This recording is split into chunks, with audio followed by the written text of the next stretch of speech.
दोस्तों, आपका हमारे YouTube चैनल पर हार्दिक स्वागत एवं अभिनंदन है।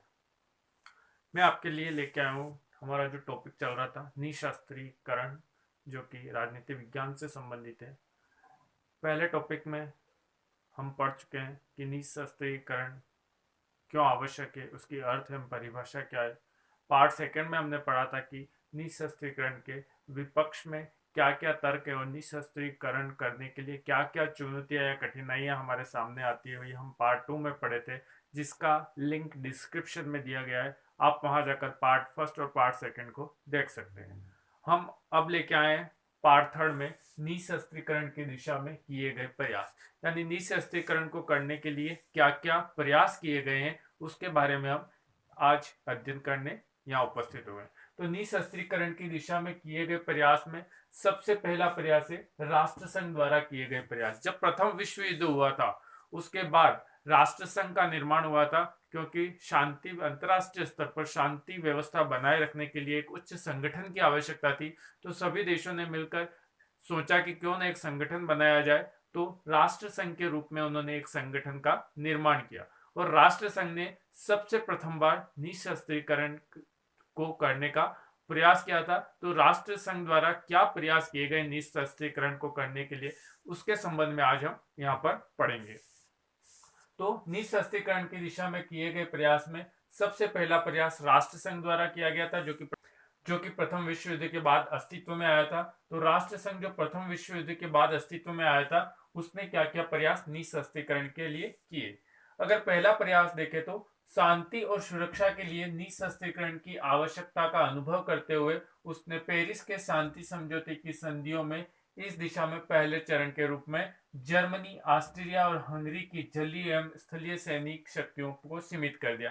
यानी राष्ट्र संघ ने अपना पहला प्रयास किया था शांति और सुरक्षा के लिए निःशस्त्रीकरण को आवश्यक मानते हुए उसने पेरिस में एक शांति समझौता किया था, जिसमें संध्या की गई थी, जिसके पहले चरण के रूप में जर्मनी, ऑस्ट्रिया और हंगरी जो देश थे, उनकी स्थलीय एवं जलीय सेना की शक्तियों को सीमित कर दिया, यानी नियंत्रण कर दिया। तो शांति सुरक्षा के लिए निःशस्त्रीकरण को आवश्यक मानते हुए राष्ट्र संघ ने सबसे पहले पेरिस में शांति समझौता किया था और उसमें संध्या की थी कि पहले चरण में जर्मनी,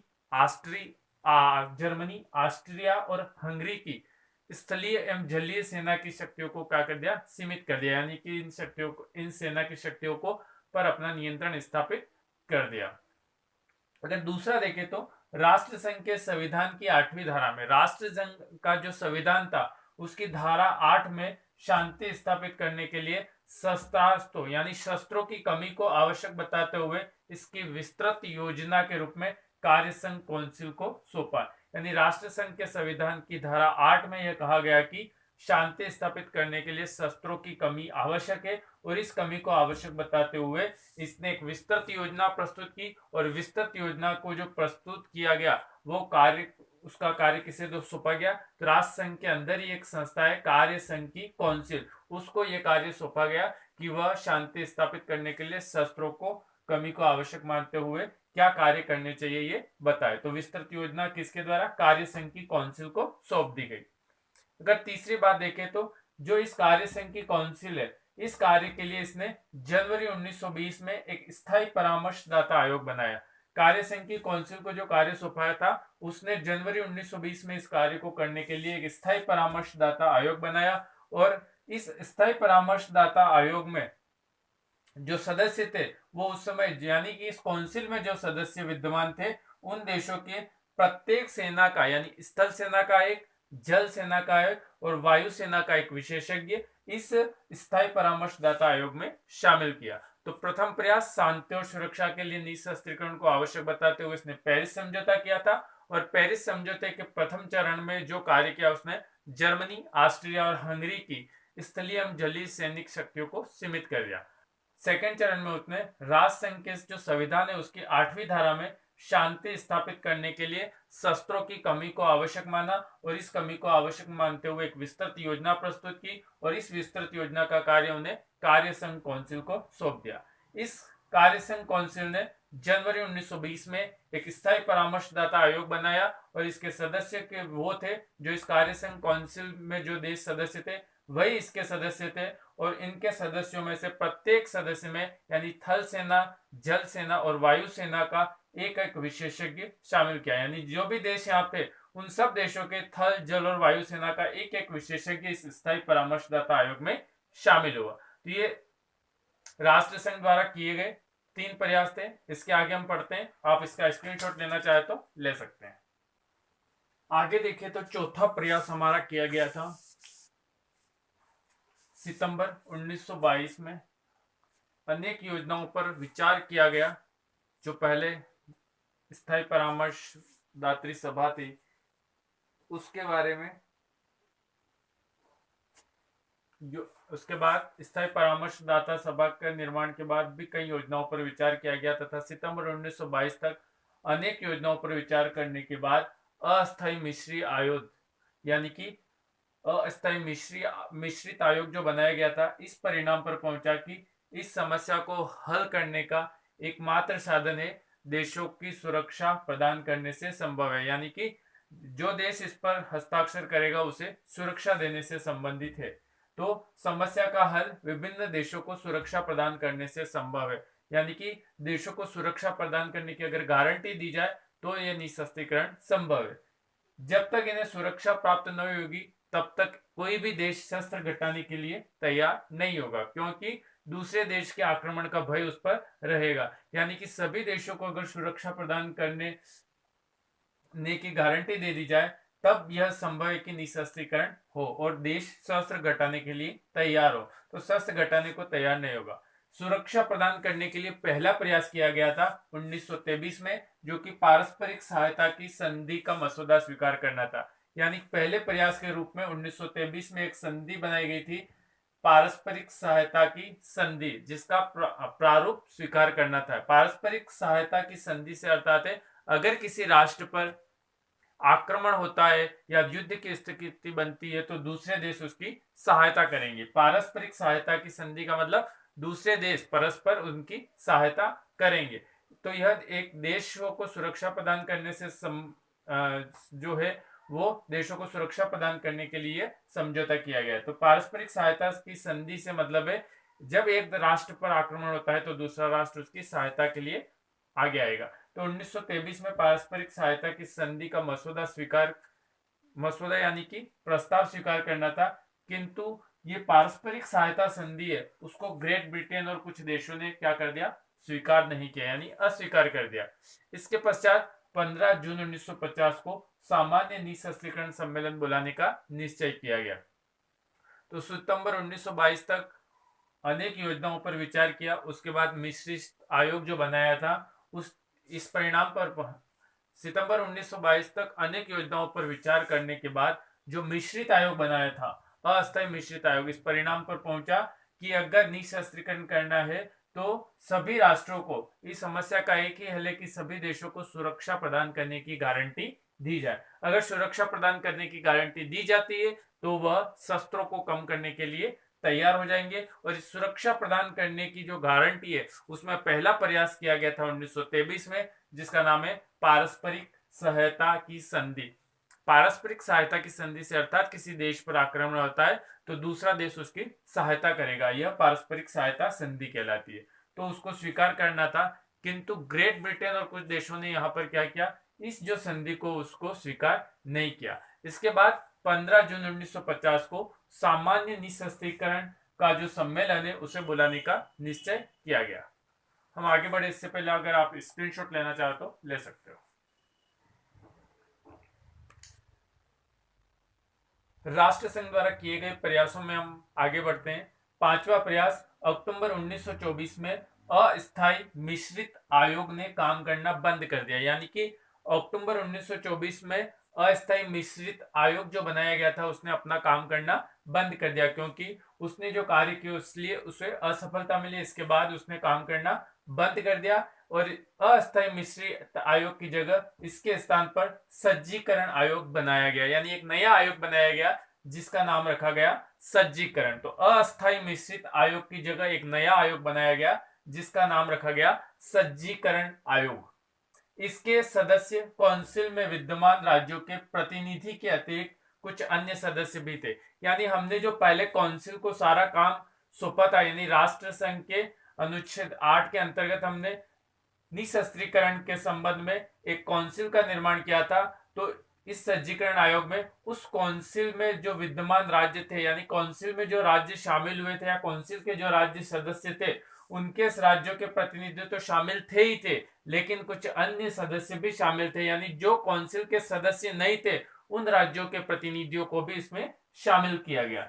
सज्जीकरण आयोग ने 5 वर्ष तक निरंतर प्रयास किया निशस्त्रीकरण को सफल बनाने के लिए, लेकिन उसे सफलता नहीं मिली। तो 5 वर्ष के अथक प्रयासों के बाद भी अगर उसे सफलता नहीं मिली तो 6 नवंबर 1930 को इस आयोग का अंतिम अधिवेशन हुआ। तो असफलता मिलने के बाद 6 नवंबर 1930 को इस आयोग का अंतिम अधिवेशन हुआ तथा 9 दिसंबर 1930 को निशस्त्रीकरण के ऊपर एक योजना का मूल प्रस्ताव पास करके उसने अपनी कार्रवाई समाप्त कर दी। तो 9 दिसंबर 1930 को निशस्त्रीकरण के ऊपर एक योजना का निर्माण करके उसने अपनी कार्रवाई समाप्त कर दी। तो अगर देखें तो 5 अक्टूबर में अस्थायी मिश्रित आयोग ने अपना काम करना बंद कर दिया, तो उसके स्थान पर सज्जीकरण आयोग बनाया गया। सज्जीकरण आयोग में जो हमने काउंसिल बनाई थी उसमें जो सदस्य थे वो तो उस राज्यों के सदस्य तो सज्जीकरण आयोग में थे, लेकिन कुछ अन्य राष्ट्रों के सदस्य भी यहाँ पर शामिल किए गए थे। यानी इस निशस्त्रीकरण का जो सम्मेलन हुआ था वहां पर अन्य राष्ट्रों के सदस्य भी शामिल किए गए थे जो कि काउंसिल में शामिल नहीं थे। सज्जीकरण आयोग ने 5 वर्ष तक अपनी प्रयास किए, लेकिन वह निशस्त्रीकरण को करने में असफल रहा, यानी राज्यों के विवादों को सुलझाने में असफल रहा। और असफलता रहने के बाद 6 नवंबर 1930 को इसने अपनी अंतिम अधिवेशन किया और 9 दिसंबर 1930 को इसने निशस्त्रीकरण एक योजना का मूल प्रस्ताव पास करके अपनी कार्रवाई को समाप्त कर दिया। यानी कि कुल मिलाकर सज्जीकरण आयोग भी निशस्त्रीकरण को करने में असफल रहा। इसका स्क्रीनशॉट लेना चाहे तो ले सकते हैं। इसके बाद हम आगे बढ़ेंगे कि 9 दिसंबर 1930 को जो निशस्त्रीकरण एक योजना का जो मूल प्रस्ताव बनाया गया उस प्रस्ताव में किन किन बातों को शामिल किया गया, इसके बारे में हम आगे अध्ययन करेंगे।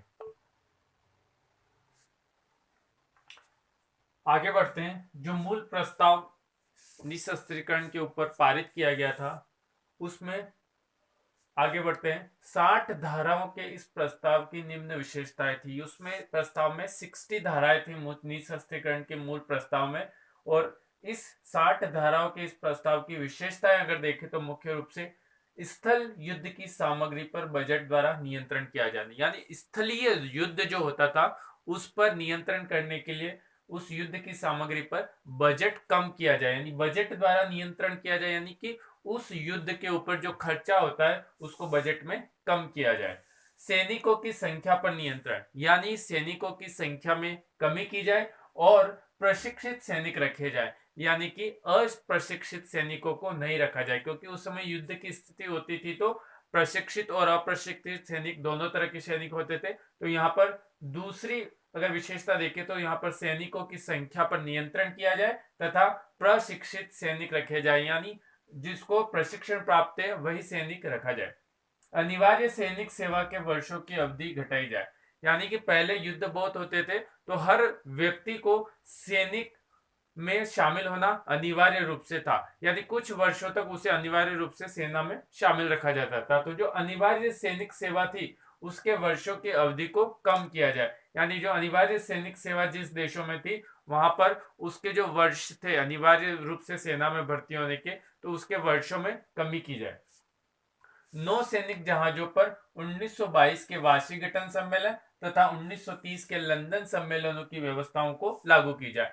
तो नौ सैनिक जहाजों पर जो 1922 में वाशिंगटन सम्मेलन हुआ था और वहां पर जो नियंत्रण के बिंदु अपनाए थे और 1930 के लंदन सम्मेलनों में जो व्यवस्था की थी नौ सैनिक जहाजों के लिए उस व्यवस्था को यहाँ पर अपनाया जाए। तो 1922 का वाशिंगटन सम्मेलन क्या था हम इसको आगे पढ़ेंगे, और 1930 का लंदन सम्मेलन क्या था इसको हम आगे और विस्तार से पढ़ेंगे। तो नौ सैनिक जहाजों पर 1920 के वाशिंगटन सम्मेलन तथा 1930 के लंदन सम्मेलनों में जो व्यवस्था की गई थी वो इन पर लागू की जाए।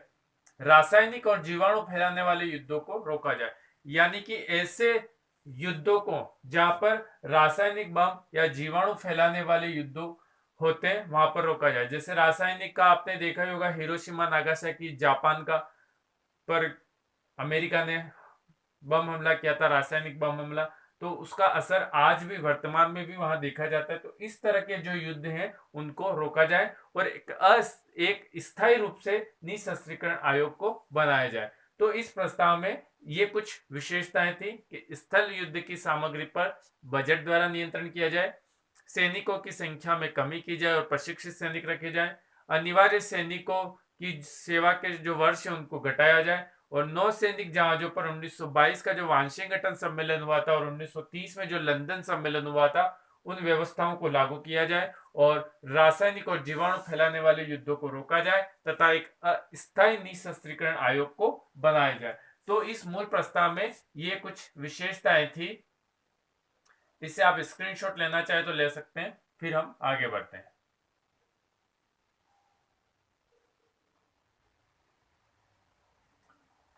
अगला राष्ट्रसंघ द्वारा किए गए प्रयासों में छठे नंबर पर होता है कि इस प्रस्ताव को आधार बनाकर इस समस्या पर विचार करने के लिए, यानी जो प्रस्ताव बनाया था उस समिति ने, मूल प्रस्ताव, उसको आधार बनाकर इस समस्या पर विचार करने के लिए राष्ट्र संघ का निशस्त्रीकरण सम्मेलन जेनेवा में हुआ था 3 फरवरी 1922 को आर्थर हेंडरसन की अध्यक्षता में।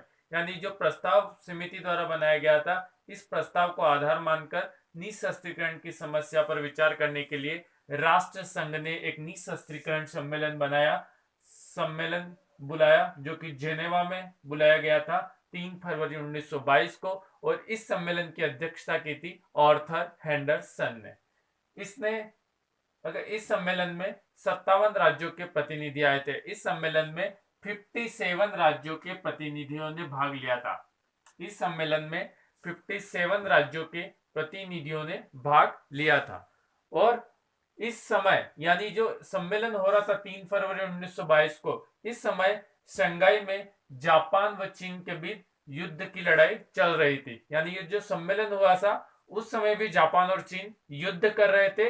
इस कंडीशन में यह सम्मेलन हुआ था। तो 57 राज्यों के प्रतिनिधियों ने यहाँ पर भाग लिया था, यानी 57 देशों के प्रतिनिधि यहाँ पर आए थे। इस सम्मेलन में कुल 232 प्रतिनिधि 232 प्रतिनिधि भाग लेने आए थे, जो कि 337 प्रस्तावों को लेकर आए थे। 232 प्रतिनिधि 337 प्रस्तावों को लेकर आए थे। 232 प्रतिनिधि 337 प्रस्ताव को लेकर आए थे।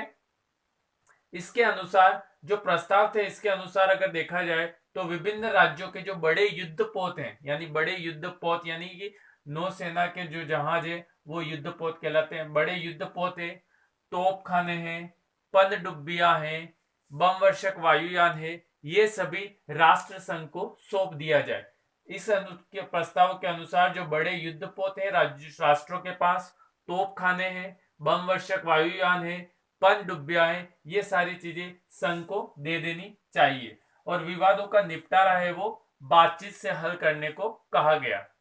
तो 232 प्रतिनिधि 337 प्रस्तावों को लेकर आए थे। कुल 57 राष्ट्रों के प्रतिनिधि आए थे। जब सम्मेलन चल रहा था तब शंघाई में जापान और चीन के बीच युद्ध चल रहा था, और यह सम्मेलन जेनेवा में हुआ था 3 फरवरी 1922 को, और आर्थर हेंडरसन की अध्यक्षता में हुआ था। और जो प्रस्ताव है उनमें से मुख्य रूप से जो बड़े युद्धपोत है, तोप खाने हैं, पनडुब्बियां हैं, बम वर्षक वायुयान है, ये सारे संघ को दे देने चाहिए। और संघ एक अपनी अंतरराष्ट्रीय अलग से सेना बनाए रखे जो कि शांति व्यवस्था को बनाए रखने में योगदान करे। तो संघ अपनी एक अलग से अंतरराष्ट्रीय सेना का निर्माण करे, ये भी इन प्रस्तावों में था। और विवादों का जो निपटारा है वो युद्ध से न होकर बातचीत से हल करने को कहा गया। इस प्रकार यह सम्मेलन भी सफल नहीं हो पाया और यह भी विफल रहा। तो राष्ट्र संघ द्वारा इस तरह के कुछ प्रयास किए गए। अब हम पढ़ेंगे राष्ट्र संघ के बाहर, यानी राष्ट्र संघ के अलावा भी कुछ देशों ने प्रयास किए थे निशस्त्रीकरण को करने के लिए। तो कौन से प्रयास हैं जो राष्ट्र संघ के बाहर भी किए गए, तो उसके ऊपर हम प्रकाश डालेंगे।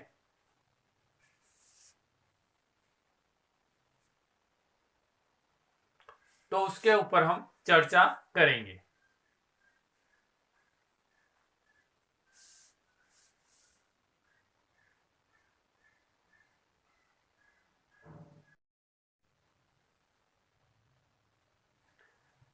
राष्ट्रसंघ के अलावा जिन देशों ने प्रयास किए थे निशस्त्रीकरण पर, तो राष्ट्रसंघ के बाहर के अगर प्रयास देखें तो पहला है हमारा वाशिंगटन सम्मेलन, जो कि 1921-22 के मध्य में हुआ था। यह सम्मेलन वाशिंगटन में हुआ था, यानी वाशिंगटन जो शहर है अमेरिका का, वहां पर हुआ था। यह सम्मेलन वाशिंगटन में विभिन्न देशों की जलीय शक्ति को नियंत्रित करने के लिए बुलाया गया था। यानी कि वाशिंगटन सम्मेलन विभिन्न देशों की जलीय यानी नौसैनिक शक्ति को कम करने के लिए या नियंत्रित करने के लिए बुलाया गया था। कहां बुलाया गया था? अमेरिका के वाशिंगटन में इसे बुलाया गया था। यह सम्मेलन राष्ट्रपति हार्डिंग द्वारा 12 नवंबर 1921 को बुलाया गया था। इस सम्मेलन को बुलाने वाले थे राष्ट्रपति हार्डिंग, और कब बुलाया गया था? 12 नवंबर 1921 को वाशिंगटन सम्मेलन को बुलाया गया था। इसमें शामिल होने वाले अगर देशों के प्रतिनिधि तो बात करें, great Britain, Japan, Holland, France, Italy, चीन, बेल्जियम, पुर्तगाल के प्रतिनिधि शामिल हुए थे। तो इसमें great Britain, Japan, Holland, France, Italy, चीन, बेल्जियम और पुर्तगाल यानी 8 देशों के प्रतिनिधि यहां पर शामिल हुए थे नौसैनिक शक्ति को नियंत्रित करने के लिए। 12 नवंबर 1921 से 6 फरवरी 1922 तक इस सम्मेलन में नौसेना की होड़ को समाप्त करने के लिए, यानी नौसेना की जो शक्ति बढ़ाने की जो कोशिश थी उसको समाप्त करने के लिए 7 संधियां की गई, 7 संधियां की गई। 12 नवंबर 1921 से 6 फरवरी 1922 तक यह सम्मेलन चला, और इस सम्मेलन में नौसेना की होड़ यानी शक्ति को कम करने या समाप्त करने के लिए 7 संधियां की गई, 7 संधियां की गई। अगर इसमें देखें तो इसमें सबसे महत्वपूर्ण पहली संधि थी 9 power territory, 9 power territory limiting naval armament, 9 power territory limiting naval armament. इस पहली संधि का नाम था, जो कि सबसे महत्वपूर्ण संधि थी, 9 power territory limiting naval armament. इस नाम से यह महत्वपूर्ण संधि पहली थी। इस संधि का अर्थ था कि प्रत्येक देश जो है उनके पास बड़े बड़े युद्ध पोत हैं, और जो वायुयान वाहक पोत हैं उनकी जो क्षमता है यानी टन वजन को कम करना या उनकी मात्रा को निर्धारित करना इसका मुख्य मुख्य कार्य था। तो इस संधि में जो बड़े देश हैं, प्रत्येक देश के जो बड़े बड़े युद्ध पोत हैं या जल सेना के जो जहाज है, उनका जो वजन है उनकी टन की मात्रा को निर्धारित करना था कि कौन सा देश कितने टन तक के जहाज अपने पास रख सकता है। तो सबसे पहली 7 संधियों में सबसे महत्वपूर्ण संधि थी 9 power territory limiting naval armament, और इस संधि का उद्देश्य था कि प्रत्येक देश के बड़े जो युद्ध पोत है या नौसैनिक जहाज है उनकी जो वजन क्षमता है, टन की जो मात्रा है, उनको निर्धारित करना था। तो वाशिंगटन सम्मेलन वाशिंगटन में बुलाया गया था, नौसैनिक शक्ति को नियंत्रित करने के लिए बुलाया गया था, राष्ट्रपति हार्डिंग द्वारा बुलाया गया था, 12 नवंबर 1921 को बुलाया गया था। इसमें 8 देशों ने भाग लिया था, great Britain, Japan, Holland, France, Italy, चीन, बेल्जियम और पुर्तगाल के प्रतिनिधि यहां पर शामिल हुए थे। सम्मेलन चला था 12 नवंबर 1921 से 6 फरवरी 1922 तक यह सम्मेलन चला था, और इसमें 7 संधियां की गई थी। सबसे महत्वपूर्ण संधि थी 9 power territory limiting naval armament, जो कि प्रत्येक देश के जो भारी युद्ध पोत हैं या बड़े युद्ध पोत हैं या जो मालवाहक पोत हैं, उनकी जो क्षमता है यानी टन वजन को कम करना था, यानी वजन को निर्धारित करना था कि कौन सा देश कितने टन तक के जहाज रख सकता है। इसलिए वाशिंगटन सम्मेलन किया गया था। अगर आप इसका स्क्रीनशॉट लेना चाहे तो ले सकते हैं। फिर हम आगे बढ़ते हैं। दोस्तों, वीडियो कैसा लगा कमेंट में जरूर लिखिएगा। अच्छा लगा है तो लाइक कीजिएगा, शेयर कीजिएगा, और चैनल पर नए हो तो चैनल को सब्सक्राइब कीजिएगा, ताकि नए वीडियो का नोटिफिकेशन आपके पास जल्द से जल्द पहुंच सके।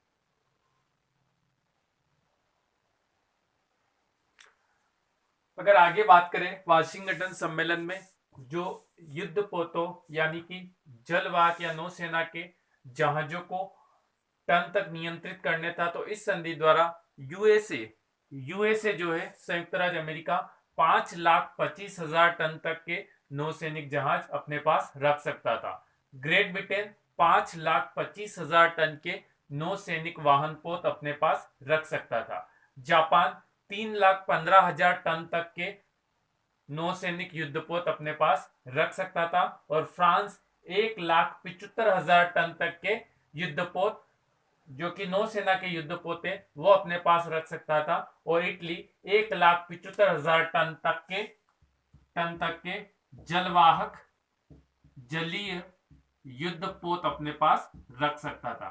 तो जलीय युद्धपोत अपने पास रख सकता था।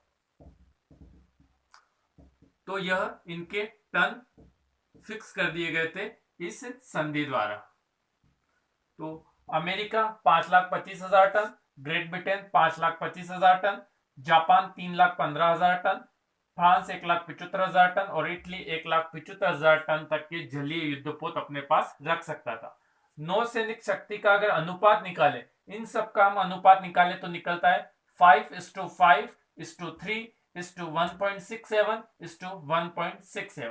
5:5:3:1.67:1.67 इनका अनुपात निश्चित होता है।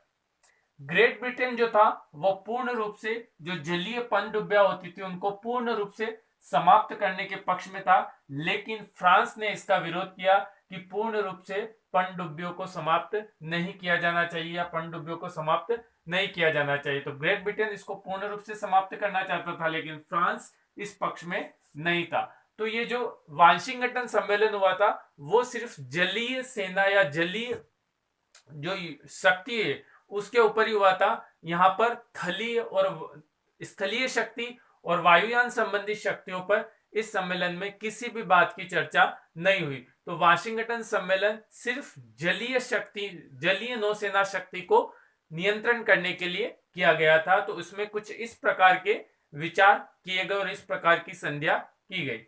दोस्तों, वीडियो कैसा लगा कमेंट में जरूर लिखिएगा।